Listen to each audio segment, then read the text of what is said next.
벨직 신앙고백 제5조 성경의 권위. 우리는 이 모든 책들을 그리고 오직 이 책들만을 우리의 믿음을 규정짓고 세우고 굳세게 하는 거룩한 정경으로 받아들입니다. 우리가 이 책들에 담겨진 모든 것을 아무 의심 없이 믿는 것은 교회가 그것들을 정경으로 받아들이고 승인하기 때문이라기보다는 무엇보다 이 책들이 하나님에게서 온 것임을 성령님께서 우리 마음에 증거하시기 때문이며 또한 이 책들 스스로가 하나님에게서 온 것임을 입증하고 있기 때문입니다. 맹인이라도 이 책들에서 예언된 것들이 성취되는 것을 볼 수 있습니다. 성경은 권위 있는 하나님의 말씀입니다. 벨직 신앙고백 제5조는 성경의 권위에 대한 조항입니다. 우리는 신구약 66권의 모든 책들을 권위 있는 하나님의 말씀으로 믿고 받아들입니다. 성경은 하나님의 말씀으로서의 권위를 가집니다. 성경은 우리가 무엇을 믿어야 하는지를 알려주고 참된 믿음이 무엇인지를 규정해주고 우리의 믿음을 끊임없이 세우고 굳세게 해줍니다. 우리는 성경의 권위를 믿고 인정합니다. 특별히 우리는 세 가지 면에서 성경의 권위를 생각할 수 있습니다. 성경의 출처가 권위 있다. 첫째, 성경의 출처가 권위 있습니다. 벨직 신앙고백 5조에는 이 책들이 하나님에게서 온 것이라는 표현이 두 번이나 나옵니다. 성경의 출처는 하나님입니다. 성경은 하나님에게서 온 하나님의 말씀이기 때문에 이 세상에 그 어떤 책들보다 권위가 있고 그 어떤 말보다도 권위가 있습니다. 모든 성경은 하나님의 감동으로 된 하나님의 말씀입니다. 모든 성경은 하나님의 감동으로 된 것으로 교훈과 책망과 바르게함과 의로 교육하기에 유익하니라고 하셨는데 하나님의 감동으로 되었다는 말은 헬라어 데오프뉴토스의 번역입니다. 이 말은 하나님의 뜻을 데오스라는 말과 숨을 뜻하는 푸뉴마라는 말의 합성어로 이 단어의 문자적인 의미는 하나님께서 내쉬신 날숨입니다. 모든 성경은 하나님의 감동으로 되었다고 하셨을 때 성경의 영감이란 시인이나 화가 같은 예술가들이 어떤 영감을 받아서 작품을 만들어낸다고 할 때 그런 영감과는 다른 것입니다. 완전한 성경책에 어떤 영감을 불어 넣으셔서 그것이 하나님의 말씀이 되게 하셨다는 뜻도 아닙니다. 하나님께서 성경 자체를 바라셨고 내쉬었음을 뜻합니다. 모든 성경은 하나님의 날숨이요 하나님에게서 온 말씀이라는 말입니다. 물론 하나님께서는 성경을 기록한 선지자들과 사도들에게도 성령의 감동하심을 입혀주셨습니다. 하지만 동시에 하나님께서는 성경의 모든 말씀을 친히 바라셨습니다. 모든 성경은 하나님의 날숨입니다. 하나님의 말씀하시고 명령하실 수 있는 권리와 권위를 가지고 계십니다.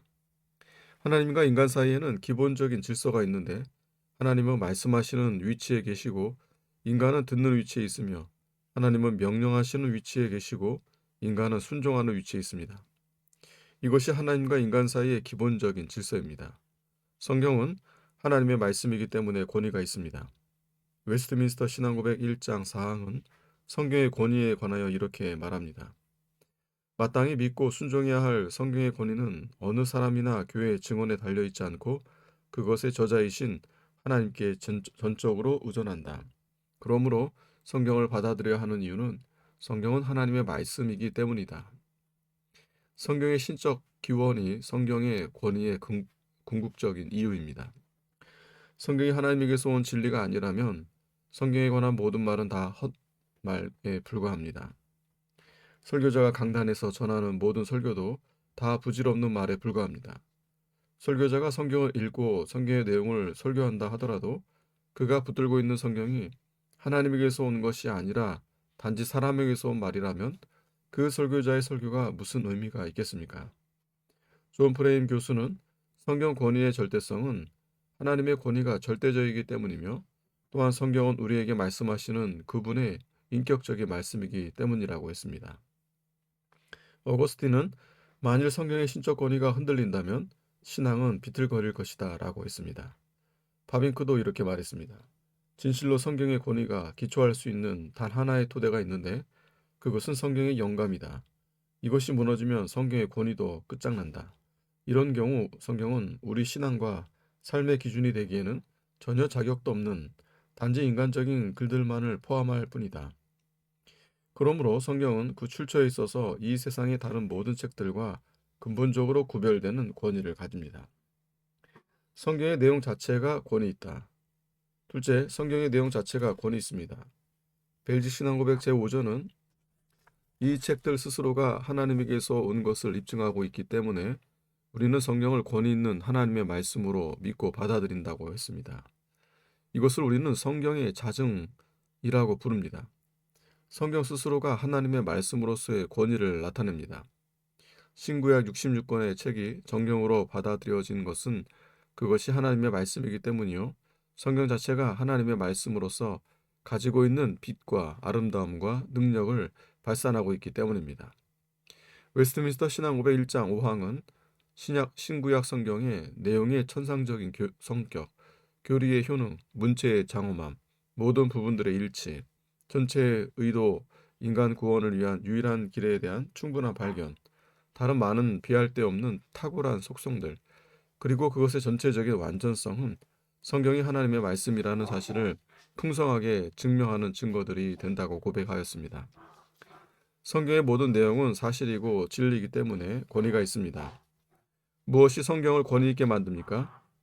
성경은 그 내용이 참되며 철저하게 진실을 기록하고 있다는 점에서 권위 있습니다. 사실이 아니면 그것은 다 거짓이고 권위가 없습니다. 사람도 거짓이 없는 사람, 진실한 사람의 말이 권위가 있습니다. 계속해서 거짓말로 둘러대는 사람은 신뢰할 수 없습니다. 얼마 전에 착해 보이는데 절대로 결혼하면 안 되는 사람의 특징이라는 제목의 기사를 보았습니다. 한 심리학자의 책을 소개하는 기사였는데 그 두 번째 유형의 사람은 작은 거짓말을 하는 사람이었습니다. 아무리 착해 보여도 거짓말을 자주 하는 사람과는 절대 결혼하지 말라는 것입니다. 그런 사람들은 거짓말이 드러나게 되더라도 이런저런 변명으로 자기 합리화를 합니다. 그런 사람들은 조금이라도 자기가 불편하게 되는 것을 회피하기 위해서 자기에게 불편하게 되는 상황이 되면 언제든지 크고 작은 거짓말을 할 수 있다는 것입니다. 그렇게 계속 거짓말을 하는 사람들은 결국 주변 사람들에게 상처를 주고 건강한 관계를 세워나갈 수 없게 됩니다. 그런 사람들의 말은 권위가 없고 믿을 수도 없습니다. 성경에 권위가 있는 것은 그 내용이 참되고 진실하기 때문입니다. 아무리 진정성이 있고 정직하게 말한다고 하더라도 그 내용이 참이어야 하고 진리여야 합니다. 그 내용이 참되지 못한다면 아무리 진정성 있게 말한다 하더라도 그것은 진리가 아니기 때문에 아무것도 아닙니다. 성경에는 모두 다 옳은 말, 참말만 기록되어 있습니다. 성경은 정확하게 선한 것을 선하다고 말씀하고 있고 악한 것을 악하다고 선언합니다. 이것을 성경의 규범적 권위라고 부릅니다. 성경에 맞으면 선하고 옳은 것이고 성경에 안 맞으면 악하고 틀린 것입니다. 성경은 이것을 정확하게 판가름할 수 있기 때문에 권위가 있습니다. 성경의 기준이요 척도입니다. 성경의 내용은 역사적으로도 참됩니다. 창조부터 심판까지 성경에 기록된 모든 것은 역사적 사실이며 또한 장차 반드시 이루어질 일들에 대한 예언입니다. 우리는 이것을 성경의 역사적 권위라고 부릅니다. 성경은 규범적 권위와 역사적 권위로 엮여 있어서 우리의 모든 신앙과 생활을 규정짓고 세우고 굳세게 합니다. 그러므로 성경은 그 내용 자체가 권위를 입증하고 있습니다. 성경의 효력이 권위 있다. 셋째, 성경은 그 효력과 능력 면에서 권위가 있습니다. 성경은 효력 있는 말씀입니다. 성경에는 힘이 있습니다. 성경은 사람을 구원하는 힘을 가지고 있으며 사람을 변화시키는 힘을 가지고 있습니다. 성경은 사람을 완전히 바꾸어 놓습니다. 성경은 사람을 지혜롭게 합니다. 성경은 사람에게 빛을 줍니다. 성경은 사람에게 큰 힘과 위로를 줍니다. 성경은 사람에게 소망도 주고 담대함도 주고 용기도 줍니다. 성경의 그 힘이 바로 하나님의 말씀의 권위입니다. 예수님께서 말씀하셨을 때 사람들이 놀랐습니다. 왜냐하면 예수님께서 가르치시는 것이 권세 있는 자와 같고 서기관들과 같지 않으셨기 때문입니다. 사도 바울은 복음을 하나님의 능력이라고 불렀습니다. 내가 복음을 부끄러워하지 아니하노니 이 복음은 모든 믿는 자에게 구원을 주시는 하나님의 능력이 됨이라. 첫째는 유대인에게요, 또한 헬라인에게라. 성경은 사람을 구원하는 힘을 가지고 있습니다. 성경은 그 힘과 효력에 있어서 권위가 있습니다. 하나님의 말씀은 강력합니다. 나 여호와가 말하노라. 내 말이 불같지 아니하냐. 반석을 쳐서 부수뜨리는 방망이 같지 아니하냐. 하나님의 말씀은 불이요 방망이입니다. 하나님의 말씀 강력합니다. 하지만 거짓 선지자들의 말은 힘이 없습니다. 그들의 말은 사람의 말일 뿐이요. 그들의 말은 바람에 나는 겨와 같습니다. 그들은 하나님이 보내시지도 않았는데도 혼자서 다름질하며 하나님께서 그들에게 말씀해 주시지 않았는데도 혼자서 예언합니다. 그러므로 거짓 선지자들의 말은 듣지 말아야 합니다. 그들의 책도 읽지 말고 그들의 유튜브 영상도 보지 말아야 합니다. 거짓 선지자들은 언제나 있어 왔고 하나님께서는 그들을 미워하십니다. 거짓 선지자들이 힘을 얻으면 언제나 교회는 약해지고 그릇되게 됩니다.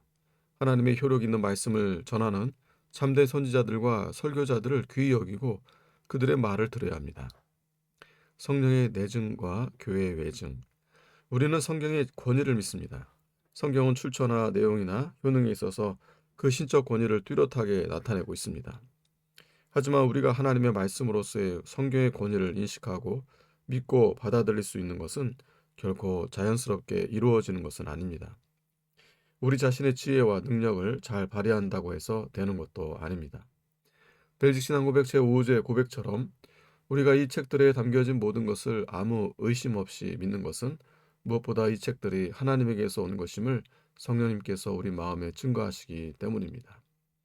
우리가 성경의 권위를 인식하고 믿을 수 있는 것은 성령님이 우리 마음에 증거해 주시기 때문입니다. 이것을 우리는 성령의 내증이라고 부릅니다. 성령님께서 우리 마음에 성경이 하나님의 말씀이라는 사실을 증거해 주시고 일깨워 주실 때에만 우리는 성경의 권위를 믿고 받아들일 수 있습니다. 거듭나지 않은 자연에는 어둡고 우준한 상태에 그대로 머물러 있기 때문에 그는 보아도 보지 못하고 들어도 듣지 못하고 깨닫지 못합니다. 그렇지만 성령님의 증거로 인해 우리는 성경의 권위를 인정할 수 있게 되었고 성경의 권위 아래서 복종할 수 있게 되었습니다. 그러므로 우리에게는 성령님의 내증, 곧 성령님의 조명하시고 깨닫게 하시고 믿게 하시는 은혜가 필요합니다. 성령님은 진리의 영이십니다. 성경에 기록될 수 있도록 선지자들과 사도들을 감동시키신 분도 성령님이시며 성경을 읽는 자들이 그것을 하나님의 말씀으로 받아서 읽고 깨달을 수 있게 하시는 분도 성령님이십니다. 주인의 마음속에 참된 믿음을 불러일으키시고 우리의 마음의 마음론을 밝히사 하나님을 알게 하시고 하나님의 부르심의 소망이 무엇이며 그의 능력의 지극히 크심이 어떤 것을 우리에게 알게 하시는 분도 성령님이십니다. 성령님은 증거의 영이십니다. 증거하는 이는 성령이시니 성령은 진리니라고 하셨습니다. 성령님께서는 하나님의 특별 계시의 말씀인 성경이 참되다고 우리 안에서 증거해 주심으로써 우리로 하여금 하나님의 말씀을 믿을 수 있도록 하시는 분입니다. 그러므로 죄인이 구원에 이르는 진리를 이해하고 사용할 수 있기 위해서는 성경 자체의 증언과 함께 성령께서 마음을 조명하여 주시는 것이 필요합니다. 성령님만이 우리에게 하나님을 충족하고 효과적으로 계시하여 우리를 구원에 이르게 하십니다. 그러나 거듭난 그리스도인이라고 해서 성령께서 직접 가르쳐 주시기 때문에 우리 안에서 증거하시는 성령님의 가르치심만 잘 받으면 되고 사람에게는 배울 필요가 없다고 생각해서는 안 됩니다. 성령의 내적 증언으로 인해 우리가 성경의 권위를 믿고 받아들일 수 있게 되는 것은 사실입니다. 하지만 성령님의 가르치심과 인도는 통상적으로 말씀을 전하는 사람들을 통해서 우리에게 주어집니다. 그래서 교회의 증언 또한 필요하며 중요합니다. 우리보다 앞서 하나님의 말씀의 빛을 보고 성령의 인도하심을 받은 교회의 증언은 결코 하찮은 것이 아닙니다. 그러므로 우리는 교회의 증언을 통해 어떤 책들이 권위 있는 하나님의 말씀인지에 대한 증거를 들을 수 있어야 합니다. 이것을 가리켜서 교회의 외증이라고 부를 수 있습니다. 우리는 교회의 증언을 존중하고 귀담아 들어야 합니다. 그것이 안전합니다. 그래서 웨스트민스터 신앙고백 제1장 5항은 또한 이렇게 가르칩니다. 우리는 교회의 증거를 통해 감동과 권유를 받고 성경을 고상하고 존귀하게 여기게 될 것이다. 벨직 신앙고백 제5항도 교회가 그것들을 정경으로 받아들이고 승인하기 때문이라기보다는 이라고 고백함으로써 교회의 증언과 승인이 성령의 내증만큼 결정적인 요소가 되지 않는다고는 하였지만 교회의 외증 역시 무시할 수 없는 중요한 요소임을 밝히고 있습니다. 성경은 권위 있는 하나님의 말씀입니다. 그러므로 우리 그리스도인들은 성경의 권위를 굳게 믿어야 합니다. 오늘날 교회가 권위와 신뢰를 잃어가고 있다면 그 이유는 무엇일까요? 오늘날 그리스도인들이 많은 사람들로부터 존경과 신뢰를 받지 못하고 권위를 인정받지 못하고 있다면 그 이유는 무엇일까요? 교회가 하나님의 말씀을 그 어떤 시대보다 충실하게 붙들고 그 권위를 인정하며 복종하고 있기 때문입니까? 아니면 교회가 하나님의 말씀인 성경을 충실하게 붙들지 못하고 그 권위에 온전히 복종하지 못하고 있기 때문입니까? 우리가 성경을 하나님의 권위 있는 말씀으로 믿는다면 성경은 먼저 우리 안에서 권위 있게 되어야 합니다. 하나님의 말씀이 우리 안에서 권위 있게 되지 못하고 우리가 그 말씀의 권위 아래서 순종하지 못하다면 우리는 실제로는 하나님의 말씀의 권위를 인정하고 있지 않는 것입니다. 우리는 성경의 권위에 대한 확신을 되찾아야 합니다. 성경은 권위 있는 하나님의 말씀입니다. 하나님의 말씀을 전하는 자는 성경을 권위 있는 하나님의 말씀으로 확신하면서 성경을 바르게 설교해야 합니다. 또한 말씀을 받는 자들은 설교를 들을 때 하나님의 말씀을 듣고자 하는 열망을 가지고 들어야 합니다. 우리가 교회에 모이는 것은 고작 사람의 말을 듣기 위함이 아닙니다. 우리가 모이는 것은 하나님의 말씀을 듣기 위함입니다. 그러므로 말씀을 전하는 자는 하나님의 말씀을 전할 때 하나님의 말씀의 권위를 확신하면서 성경을 충실하게 전해야 합니다. 또한 말씀을 받는 자들도 하나님의 말씀의 권위를 확신하면서 사람의 말이 아니라 하나님의 말씀으로 받아야 합니다. 그렇게 하나님의 말씀이 권위 있게 될 때에야 교회는 잃어버렸던 빛과 권위를 되찾을 수 있을 것입니다. 우리 가운데에서 하나님의 말씀을 신실하게 전할 수 있는 좋은 설교자들을 계속해서 많이 일으켜 달라고 기도합시다. 또한 하나님의 말씀이 선포될 때 그 말씀을 사람의 말로 받지 않고 하나님의 말씀으로 받게 해달라고 하나님의 은혜를 구합시다. 성경을 하나님의 말씀으로 받읍시다. 이러므로 우리가 하나님께 쉬지 않고 감사함은 너희가 우리에게 들은 바 하나님의 말씀을 받을 때 사람의 말로 아니하고 하나님의 말씀으로 받음이니 진실로 그러하다. 이 말씀이 또한 너희 믿는 자 안에서 역사하느니라 고 하셨습니다. 하나님의 말씀의 권위를 실제로 인정하면서 살아가는 우리 모두가 되기를 소원합니다. 하나님 아버지, 맹인이라도 이 책들에 예언된 것들이 성취되고 있는 것을 볼 수 있도록 우리에게 성경을 허락하여 주심을 감사드리옵나이다. 성경 자체의 자증과 성령의 내증과 교회의 외증을 통하여 성경이 하나님의 말씀이요 권위 있는 말씀인 것을 우리에게 알게 하여 주심을 감사드립니다. 그럼에도 불구하고 성경의 권위를 실제로는 부인하며 살았던 것을 용서하여 주시옵소서. 성경이 우리에게서 권위 없는 말씀이 되지 않게 하여 주시고 성경이 먼저 우리 안에서 권위를 되찾게 하여 주시옵소서. 하나님의 말씀을 받을 때 사람의 말로가 아니라 하나님의 말씀으로 받을 수 있게 하여 주시옵소서. 우리를 말씀의 권위 아래 두시고 말씀의 사람들로 빚어 주시옵소서. 하나님의 말씀은 불이요 방망이라고 하셨사오니 그 말씀이 우리 안에서 능력 있게 역사하게 하여 주시옵소서. 예수님의 이름으로 기도합나이다. 아멘.